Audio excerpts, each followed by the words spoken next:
हमारी 100 पाकिस्तानी रेसिपीज़ का सफ़र जारी है और आज बारी उस डिश की है जिसकी वजह से मैंने ये चैनल शुरू किया।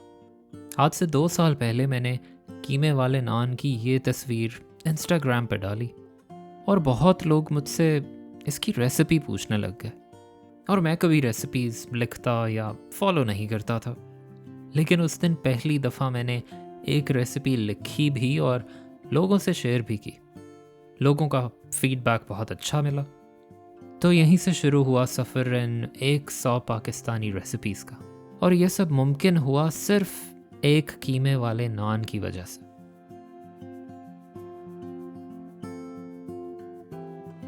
आगाज़ करते हैं नान की डो को समझने से।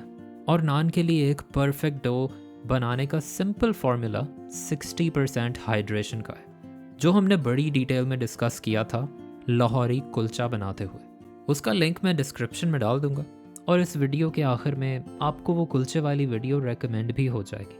लेकिन अभी के लिए खुलासा ऐसा है कि पहले एक्टिव ड्राई यीस्ट को थोड़ा जगाया जाता है नीम गर्म पानी और थोड़े शहद के साथ मिक्स करके, और इस मिक्सचर को 10 से 15 मिनट के लिए छोड़ दिया जाता है। फिर मैदे की एक फिक्स्ड मिकदार ली जाती है जिसमें डाला जाता है थोड़ा नमक, यीस्ट का वो मिक्सचर, और इन सबको आराम आराम से पानी में गूंद लिया जाता है। इसको 60% हाइड्रेशन डो बनाने के लिए पानी की मिकदार होगी मैदे की मिकदार का 60%। यानी अगर हम 3 कप मैदा लेंगे तो पानी जाएगा लगभग 1.25 कप। जब ये डो काफ़ी हद तक कंबाइन हो जाएगी तो इसमें 1 आध चम्मच नरम मक्खन या घी का डाला जाएगा और इसको मज़ीद गूंद लिया जाएगा जब तक ये थोड़ा बहुत स्मूथ हो जाए, जिसके बाद इसको ढक के कम से कम 2 घंटे प्रूफ होने के लिए रख दिया जाएगा और ये डो साइज़ में तकरीबन डबल हो जाएगी। जिसके बाद इसको किसी फ्लैट सरफेस पे लाके इसके बराबर हिस्से कर लिए जाएंगे। हर हिस्से का एक पेड़ा बन जाएगा और इन पेड़ों को किसी ग्रीस्ड ट्रे में रख के ऊपर से भी इन पेड़ों को ग्रीस कर दिया जाएगा घी से, और नान बनाने तक इनको किसी गीले कपड़े या क्लिंग फिल्म की मदद से ढक के ऐसे रख दिया जाएगा। कीमे वाले नान पे अक्सर डिबेट चलती है इसकी फिलिंग को लेके। कई लोग कीमे को पहले भून के पका लेते हैं और पके हुए कीमे से नान की फिलिंग कर लेते हैं। शायद डरते होंगे कि कच्चे कीमे की फिलिंग होगी तो नान बनने के बाद भी शायद कीमा कच्चा ना रह जाए, लेकिन ऐसा बिल्कुल नहीं होता। इनफैक्ट कीमे वाले नान का सही टेक्सचर आता ही कच्चे कीमे की फिलिंग से है, और ये कच्चा कीमा तैयार किया जाता है इसकी थोड़ी मैरिनेशन बना के। 80-20 कीमा इस्तेमाल करना एक अच्छा आगाज़ है क्योंकि उसमें 20% फैट होता है और कीमा पकते हुए अच्छा जूसी रहेगा। इसमें डाला जाएगा थोड़ा नमक, थोड़ी लाल मिर्च, बिल्कुल एक चुटकी हल्दी और एक अच्छी मिकदार गरम मसाले की। इन मसालों के अलावा इसमें कुछ बारीक कटी हुई चीज़ें भी जा सकती हैं, जिनमें लहसुन अदरक का एक दरदरा सा पेस्ट है, कुछ चॉप की हुई हरी मिर्चें हैं, साथ धनिया है और चॉप की हुई प्याज भी। और ये सब काफ़ी है इस कीमे को अच्छा बैलेंस्ड जायका देने के लिए। तो इसको काफ़ी अच्छी तरह मिक्स कर लिया जाएगा और यूँ तैयार हो जाएगी हमारी कीमे की फिलिंग, जो कि बड़ी ऑल पर्पज़ टाइप रेसिपी है। इसके टिक्की कबाब भी बनाए जा सकते हैं, इसके कोफ्ते भी बन सकते हैं, और ऐसे किसी कंटेनर में रख के इनको फ्रिज में स्टोर भी किया जा सकता है काफ़ी दिनों के लिए। अब इस नान की असेंबली का आगाज़ होगा एक पेड़े को हल्का सा खुश्का लगा के थोड़ा फ्लैट करने से। यहाँ बेलना इस्तेमाल करना बेहतर है क्योंकि इसकी थिकनेस एक जैसी रहेगी और इसमें फिलिंग अच्छे से बैठ सकेगी। इसको तकरीबन 4 इंच के डायामीटर तक बेलने के बाद एक जेनरस सा मीट बॉल बनाया जाएगा हमारी फिलिंग का, और इस फिलिंग को भी हल्का सा खुश्का लगा दिया जाएगा ताकि पकते हुए इसका टेक्सचर थोड़ा फर्म रहे और इसके जूसेस नान के अंदर ही रह जाएं। ये मीट बॉल रख देंगे हमारे नान के ऐसे बीच में, और गोलाई में इसके एजेस को एक एक करके ऐसे बंद करते रहेंगे।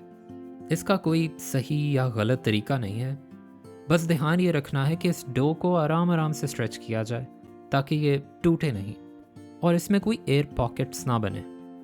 बस ऐसे इसको अच्छी तरह से बंद करने के बाद अगर थोड़ी इजाफी डो रह जाए तो वो ऊपर से उतारी जा सकती है और इसको अच्छी तरह से सील किया जा सकता है। और ऐसे बन जाता है एक और पेड़ा जिसके अंदर अच्छी खासी फिलिंग मौजूद है।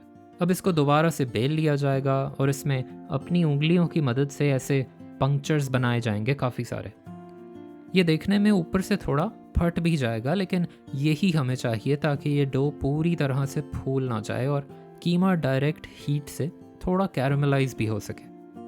बल्कि इस नान के एजेस पे भी एक छुरी की मदद से काफ़ी सारे कट्स लगाएंगे ताकि इसकी शेप बरकरार रहे और ये डो बहुत ज़्यादा फूल ना जाए, और ऐसा डिज़ाइन बना के ये देखने में भी अच्छा लगेगा। फिर इस पे ब्रश किया जाएगा थोड़ा दूध या फिर फेंटा हुआ अंडा यानी एग वॉश। ये ज़रूरी है इस नान को अच्छा सा कलर देने के लिए और इस पे जाने वाले ज़्यादा सारे तिलों को नान पे चिपकाने के लिए। अब इसकी कुकिंग का तरीका थोड़ा फ़र्क होगा हमारे लाहौरी कुलचे की निस्बत, क्योंकि कीमे वाला नान थोड़ी हल्की आंच पे बनाया जाता है। तो ये अचीव होगा एक ऐसे पैन या तवे की मदद से जो कि ओवन सेफ हो, उसमें कोई प्लास्टिक वगैरह का हैंडल नहीं होना चाहिए। पैन थोड़ा गर्म करके उसके ऊपर ऐसे नान को रख दिया जाएगा और हल्की आंच पे इसको नीचे से पकने दिया जाएगा। कुछ मिनटों के बाद जब नीचे हल्का सा गोल्डन रंग आने लगे तो इसको एक प्री हीटेड ओवन में डाल दिया जाएगा, तकरीबन 400 डिग्री फ़ारेनहाइट या 200 डिग्री सेल्सियस पे, तकरीबन 15 मिनट के लिए तो ज़रूर, ताकि इस पे अच्छा गोल्डन रंग आ जाए। और ये 15 मिनट काफ़ी होंगे इस कीमे को अच्छी तरह से पकाने के लिए। ऐसा डार्क ब्राउन रंग आ जाए तो ये नान सर्व करने के लिए बिल्कुल तैयार होगा। बस इसको देसी घी से अच्छा सा ब्रश करेंगे और रिवायती तरीके से इसको ऐसे 4 हिस्सों में काट के सर्व करेंगे, थोड़े फ्रेश हरी चटनी वाले रायते के साथ। इस वीडियो का मकसद हमेशा की तरह आपको कुकिंग टेक्निक समझाने का ही है। यही टेक्निक इस्तेमाल होगी अगर हम किसी भी तरह की फिलिंग वाला नान बनाएंगे। इसमें चीज़ भरेंगे तो ये चीज़ नान बन जाएगा, उबले हुए मसाले वाले आलू डालेंगे तो आलू वाला नान बन जाएगा। समझ रहे हैं? और अगर सादा तिलों वाला नान बनाना हो तो उसके लिए हमारी इस वीडियो पे जाना पड़ेगा।